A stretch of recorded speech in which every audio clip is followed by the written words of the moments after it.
اگر کوئی ماں اپنی بیٹی کو یا اس کے بھائی کو جائیداد سے دستبردار ہونے کے لیے کہہ سکتے ہیں نہیں کہہ سکتے، اس کا شریعت کا حق ہے، کیوں وہ چھوڑے؟ اس کا وہ حق جو ہے اللہ نے بنایا ہے، تم نے تو نہیں بنایا۔ خاوند دخل اندازی کر سکتا ہے بیوی کی وراثت کے معاملے میں، بالکل بیوی کی وراثت کا مسئلہ وہ کر سکتا ہے کہ میری بیوی کا حق دو، لیکن یہ نہ کرے کہ پہلے وہ کھا رہے تھے اب یہ کھا جائے۔ جس کا حق ہے اسی کو دے۔ بیٹی اپنی وراثت سے خود دستبردار ہو سکتی ہے۔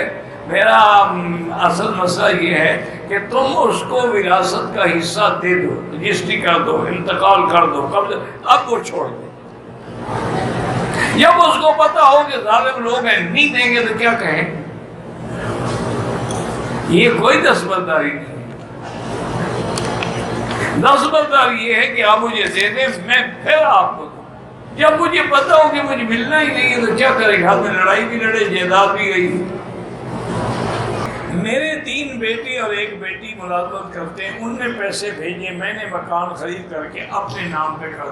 اگر یہ خالص پیسہ ان کا ہے تو ان کو دے دو نا، پھر اپنے نام پہ کیوں کر دیا؟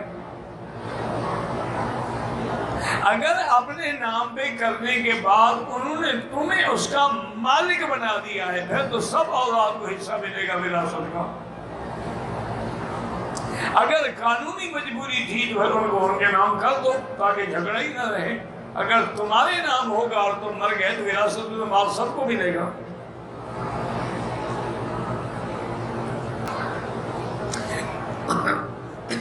اور تینوں بھائی اپنی بہن کو اس مکان میں جو اس کی رقم بنتی ہے دے دیں، پھر یہ مکان میں اپنے بیٹوں کے نام کو، تو مارکیٹ ویلیو بڑھ جائے گی، پھر کون قیامت میں جواب دے گا؟ اب جان نہ چھڑاؤ، 2 رستے ہیں، تمہارے 3 بیٹوں کا پیسہ ان کو دے دو بس، زندگی میں اور کسی کو کچھ نہ دو۔ اور اگر اس کو دے رہے ہو تو معلوم ہوا کہ یہ گھر انہوں نے تمہیں پیسے دیے، تمہارے نام کر دیے، اب سب کو برابر شریعت کے مطابق حصہ دو۔ میرے بھائی میرے والدین کی مالی مدد کرتے تھے، والدین نے بچت کر کے پراپرٹی بنائی، تو اب پراپرٹی کا مالک والد ہے یا تم ہو؟ والد ہے تو پھر سب کو حصہ ملے گا۔